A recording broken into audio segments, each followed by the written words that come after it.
नमस्कार, knocking-news.com में आपका स्वागत है। मैं हूं गिरिजेश वशिष्ठ। आज मैं एक ऐसी घटना की बात करने वाला हूं जिसको ज़्यादातर मीडिया ने नज़रअंदाज कर दिया, लेकिन वो घटना किसी भी लोकतंत्र के लिए, किसी भी देश के लिए, मेरे लिए, आपके लिए, सबके लिए बहुत ज़्यादा अहम घटना है।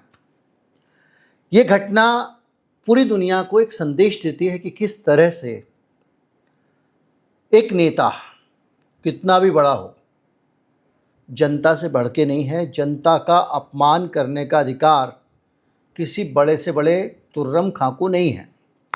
जो कहानी मैं आपको बताने वाला हूँ वो एक ऐसी जगह की कहानी है जिसके बारे में पूरी दुनिया के जो चौधरी हैं वो कहते हैं कि वो एक तानाशाह देश है। लेकिन उस तानाशाह देश के इस विराट लोकतंत्र का उदाहरण हम सबके लिए सीखने का उदाहरण है। और कहानी ये है कि एक मंत्री ने अपने देश के भिखारियों के बारे में सोचिए। भिखारी एक ऐसा आदमी जो आपका कुछ नहीं बिगाड़ सकता, क्या कर लेगा, उसका कोई प्रभाव भी नहीं है। लेकिन एक भिखारी के बारे में एक मंत्री ने, एक श्रम मंत्री है और उसका नाम है मार्ता एलेना फ्रेइतो काबरेरा। मार्ता एलेना फ्रेइतो काबरेरा, इसको इस्तीफ़ा देना पड़ गया। क्यों इस्तीफ़ा देना पड़ा? क्योंकि इसने भिखारियों के बारे में एक गलत बयानी की थी, गरीब आदमी के बारे में घटिया बात की थी। हम सब रोज़ सुनते हैं, कोई कुछ भी बोलता रहता है। हम उससे बड़े लोकतंत्र हैं, हम लोकतंत्र की बात करते हैं। उस देश के इस मंत्री ने, श्रम मंत्री ने पद छोड़ दिया। और छोड़ना इसलिए पड़ा क्योंकि इसने भिखारियों के बारे में जो टिप्पणी की थी वो टिप्पणी वहाँ के समाज ने स्वीकार नहीं की। टिप्पणी क्या थी?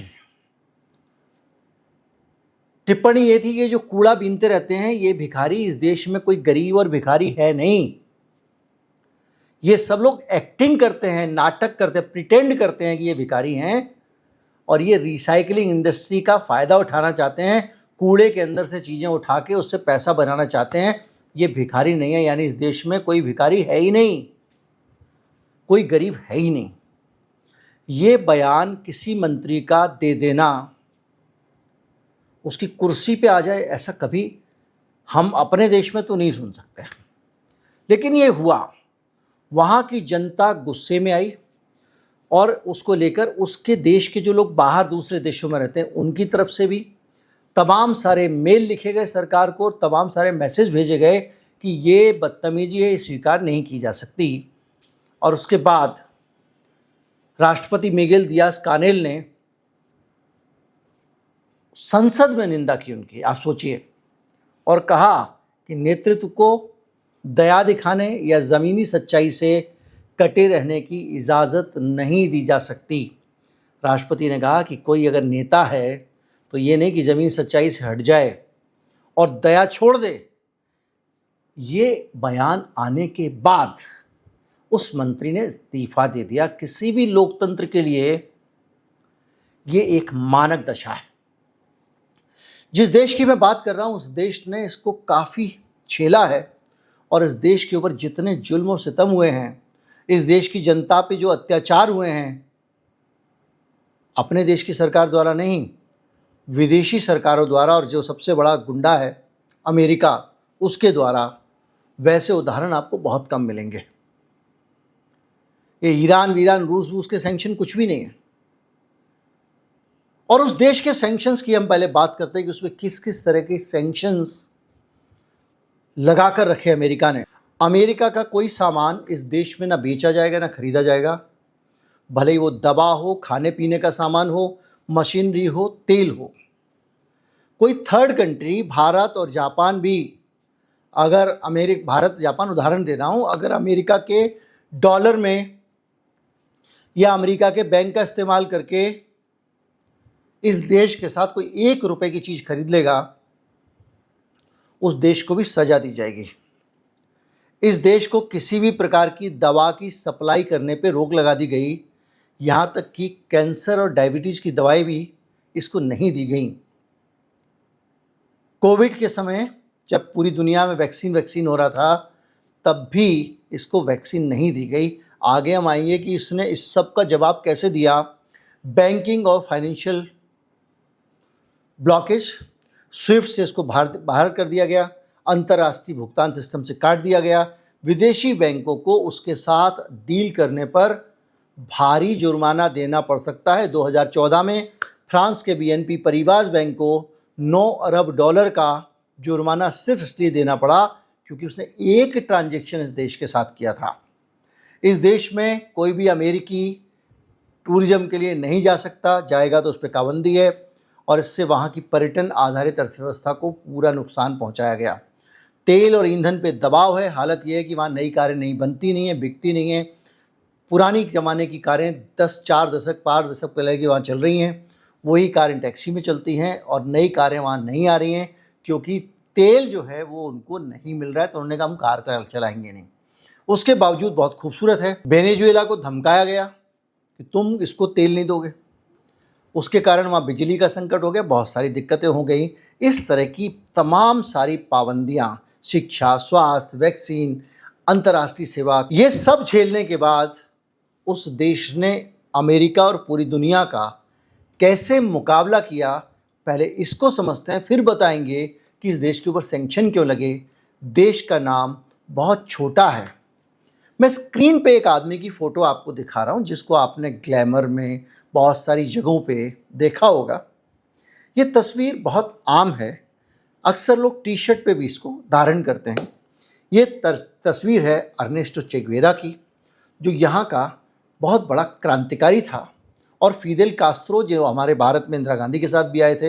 ये दोनों लोग वहाँ के लोगों के साथ मिलके इन्होंने किसी तरह से एक पूरा अमेरिकी साम्राज्यवाद को पलट दिया था।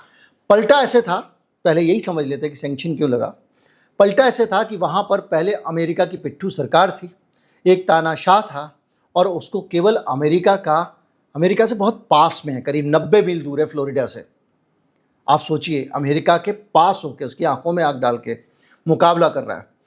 तो वहाँ पर अमेरिका इसका शोषण करता था, इसके संसाधनों का शोषण करना, ये करना वो करना, और वहाँ पर उसको ये कहा जाता था कि अमेरिका का बैकडोर का ये एक वेश्यालय है और ये अमेरिका का एक बैकयार्ड है, समझ लो कि आप जो चाहो वहाँ कर लो, जैसे चाहो कर लो। इन्होंने जनता को जागृत किया, फिदेल कास्त्रो चे गुवेरा ने। ये जनता खड़ी हुई और जो तानाशाह उसको बाहर भगा दिया, और जितनी अमेरिकी कंपनियां वहाँ लूटपाट मचाए हुए थी उन सबका संपत्ति जब्त कर ली। अमेरिका ने उनसे कहा कि भाई आप मुआवजा दो। बोले काहे का मुआवजा, हमारी लूट कर रहे थे, हमारे लूट के माल को हमने रिकवर किया है, इसमें काहे का मुआवजा। इसके बाद जो मैंने आपको बताया, अमेरिका ने वो सारे के सारे सैंक्शन इसके ऊपर लगाए थे। लेकिन सैंक्शन के बावजूद ये देश किस तरह साहस के साथ, मजबूती के साथ खड़ा हुआ है, इसको भी समझना पड़ेगा। 1960 में इसके ऊपर सैंक्शन लगे थे और तब से ये सैंक्शन झेल रहा है। ना मशीनें, ना बैंकिंग, ना दवाइयाँ, कुछ भी उसको नहीं मिलता, उसके बावजूद लड़ रहा है। क्यूबा ने जो कुछ किया इस अमेरिका की दादागिरी के बीच में, बहुत छिटपुट घटना है। उसके राष्ट्रपति को मारने की असंख्य कोशिश हुई फिदेल कास्त्रो को, उनकी कुछ नहीं तो दाढ़ी का बाल ही उड़ा दिया जाए। CIA ने अपने सारे घोड़े खोले और एक समय था कि सोवियत संघ की उसने अपने आप मिसाइल लगा दी, बेटा आ जाओ, यानी अमेरिका के एकदम बगल में।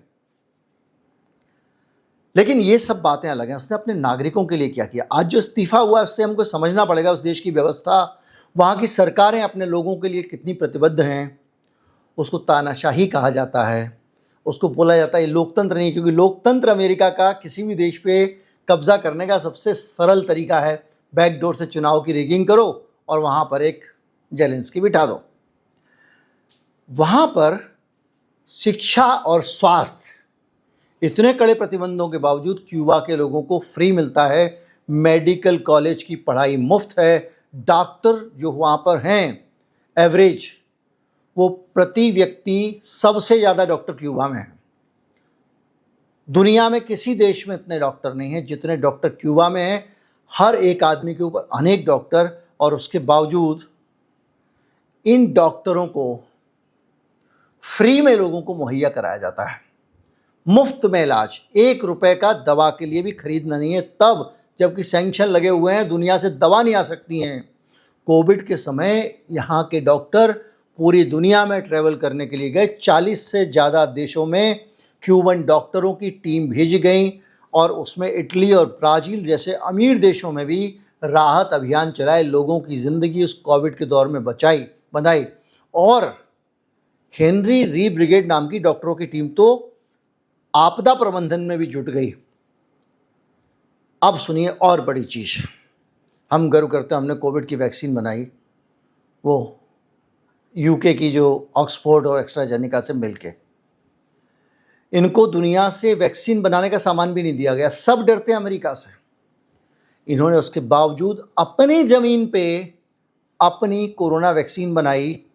नाम था सोबराना 02 और अब्दाला, 2 वैक्सीन। और पूरी तरह दुनिया से कटे रहने के बावजूद ये उन्होंने अपने बच्चों की एजुकेशन में सींचा, बच्चों की पढ़ाई पे ध्यान दिया। तो आज ज्ञानी देश है, दुनिया के सबसे ज़्यादा साक्षर देशों में से एक क्यूबा है। हालत यह है कि हर व्यक्ति को रहने के लिए घर, पढ़ाई और इलाज की गारंटी है। किसी के पास भी किराए का मकान नहीं होता है, सबको अपना घर मिलता है, सरकार से मिलता है। ये व्यवस्था है वहाँ पे। बेसिक इनकम तो नहीं है, लेकिन हर नागरिक को रोटी, कपड़ा, मकान मिल रहा है। और क्या चाहिए? आप सोचिए कि जिनको हम तानाशाह कह के हमारा वेस्टर्न मीडिया समझाता है, चाहे वो किंग जोंग उनका उत्तर कोरिया हो या कोई क्यूबा हो, ये छोटे छोटे देश हैं जो कम्युनिस्ट अर्थव्यवस्था से चल रहे हैं। बहुत सारे देश हैं वैसे, लैटिन अमेरिका में काफ़ी प्रभाव है उनका। लेकिन हम इस विचारधारा में जाने के बजाय ये देखते जनता को क्या मिल रहा है। तो जनता को जब ये सब मिल रहा है, इलाज, छत, शिक्षा, बिजली और राशन, और इसकी न्यूनतम गारंटी, खाने का खर्चा ज़ीरो, पढ़ाई का खर्चा ज़ीरो, हमारे यहाँ लगातार बढ़ता जा रहा है, लगातार बढ़ता जा रहा है। मकान का खर्चा ज़ीरो, हमारे यहाँ लगातार बढ़ता जा रहा है। बिजली मुफ्त में, हमारे यहाँ महंगी होती जा रही है। और ये सब होने के बावजूद आप सोचिए कि वो देश अपने लोगों का ख्याल रख रहा है, क्योंकि उस देश की जो व्यवस्था है वो उद्योगपतियों के लिए नहीं है। वहाँ 15 साल पुरानी कारें जब्त नहीं की जाती हैं, वहाँ 60 साल पुरानी भी चल रही हैं, क्योंकि किसी कार कंपनी का इन्फ्लुएंस नहीं है कि उसको अपनी कार बिकवानी हो। रिटायरमेंट के बाद पेंशन, मुफ्त स्वास्थ्य सुविधाएं और सामुदायिक देखभाल की पूरी व्यवस्था है। बहुत सारे बुजुर्ग हैं वहाँ पर, क्योंकि वहाँ आदमी बहुत लंबे समय तक जीता है। इलाज की व्यवस्था मस्त है, तो उनको सबको ये सब मिलता है। और गरीबी और भूखमरी उसके बावजूद हो नहीं सकती है। लेकिन फिर भी अगर वहाँ कोई भिखारी दिखते हैं, गरीब दिखते हैं, तो क्यूबा की सरकार को उन्हें संवेदनशीलता के साथ देखना होगा, ना कि मंत्री ये कह देगा अरे ये तो नकली है, नाटक कर रहे हैं भूखे होने का। ये एक वैल्यू सिस्टम, ऐसे चलते हैं दुनिया में, ऐसे देश चलने चाहिए। अब तो 2 तरह के, जैसे हमारे यहाँ पे 2 तरह के भारत हैं, 2 तरह की सुनवाई है। अंबानी को जेड कैटेगरी की सुरक्षा मिलेगी, मैच देखने जाएगा सबसे आगे बिठाया जाएगा। कानून तो सबके लिए बराबर है ना बाबू, उनके लिए अलग क्यों है फिर? अडानी के लिए कानून अलग क्यों है? भारत सरकार की कंपनियों को रक्षा उत्पादन में भाग लेने से रोक दिया जाता है ताकि अडानी का डिफेंस आगे बढ़े, ऐसी शर्तें बना देते हैं। तो ये अपने आप में बताता है कि किस तरह से एक देश आगे बढ़ सकता है। सोचिए 61 में क्यूबा ने जैसी क्रांति की पहला काम किया, लिटरेरी कैंपेन, गांव-गांव शिक्षक भेजे गए और सबसे शिक्षित देश बना दिया। बायोटेक्नोलॉजी में वो सबसे आगे है, कैंसर का इलाज, वैक्सीन रिसर्च और दवा उत्पादन में वो अमेरिका को टक्कर दे रहा है, अमेरिका के प्रतिबंधों के बावजूद। अमेरिका तो छोड़िए, दुनिया का कोई देश उसके साथ कुछ भी नहीं कर सकता। जैसे करेगा अमेरिका उसको भी लपेट देगा। और पूरी दुनिया के साथ उसको अपनी मानवता का भी ध्यान रखना है। एक तरफ तो सॉफ्ट पावर बन गया है, दूसरी तरफ लोगों का ध्यान दे रहा है। और कई देशों को उसने, चाहे वो अमेरिका हो, अफ्रीका हो, एशिया हो, डॉक्टर, शिक्षक और इंजीनियर वो सबको दे रहा है। पूरी दुनिया में ज्ञान प्रकाश फैला रहा है। और अंगोला की आज़ादी की लड़ाई में इस देश ने अपने सैनिक भी भेजे थे, तब जब दक्षिण अफ्रीका और अमेरिका अंगोला के उपनिवेशवाद के पक्ष में थे। वो उसको गुलाम रखना चाहते थे, जैसे भारत कभी अंग्रेज़ों का गुलाम था। ये सब चीज़ें हमको बताती हैं कि एक ऐसा देश है जिसने अमेरिका से लड़ा, अमेरिका के दुनिया भर के प्रतिबंध कुचल देने के बावजूद वो ज़िंदा खड़ा है और अच्छे वैल्यूज़ के साथ खड़ा है। उतनी इतनी दबाव परेशानी के बावजूद वो तीसरी दुनिया में एक मिसाल बन गया है। सॉफ्ट पावर है, सार्वजनिक सेवा, संघर्षशीलता पे उसका फोकस है, और ये एक ऐसा देश है जिसने फिर ये साबित किया कि जहाँ जहाँ सबसे ऊपर इंसान को रखा जाता है उसकी बात ही अलग होती है। आज कुछ भी हो जाए, हमारे पास आधुनिक संसाधन है, सब कुछ है, लेकिन हम सब गरीब हैं। गरीब कैसे हैं? अगर आपका बच्चा बीमार हो जाए तो ज़रूरी नहीं है कि आप उसका इलाज करा पाओगे। आपका बच्चा आप स्कूल में पढ़ा पाओगे, ये ज़रूरी नहीं है। मेजॉरिटी आबादी के साथ यह है कि वो नहीं पढ़ा पाएंगे। अपनी पसंद के कपड़े खरीद पाओगे, ये भी ज़रूरी नहीं है। कार वार तो आपके लिए सपना ही है। ये मैं बात कर रहा हूँ ज़्यादातर हिंदुस्तान के लोगों के लिए, उनके लिए नहीं जिनके पास संसाधन हैं महंगे महंगे, उनकी छोड़ दीजिए। तो लेकिन अगर एक देश में किसी एक आदमी को मंत्री ने ये कह दिया कि ये भिखारी नहीं है, भिखारी होने की एक्टिंग कर रहा है, इतने बार पे इस्तीफा देना पड़ता है। इससे पता चलता है कि पूरी दुनिया उसको तानाशाह कहती है, तो उस कुछ भी कहती है, लेकिन मेरी नज़र में इससे बड़ा लोकतंत्र का उदाहरण कोई नहीं हो सकता कि एक भिखारी को भी अगर एक मंत्री अपमानित करे तो उसको बाहर का रास्ता दिखाया जाता है। क्यूबा को सलाम। और याद रखिए, इसके बारे में इंटरनेशनल मीडिया, सारी दुनिया बहुत नकारात्मक बातें ही फैलाती है, इसलिए ये जानकारियाँ अगर लोगों तक पहुँचें तो बहुत अच्छा होगा। आप ये काम कर सकते हैं। नमस्कार, जय हिंद।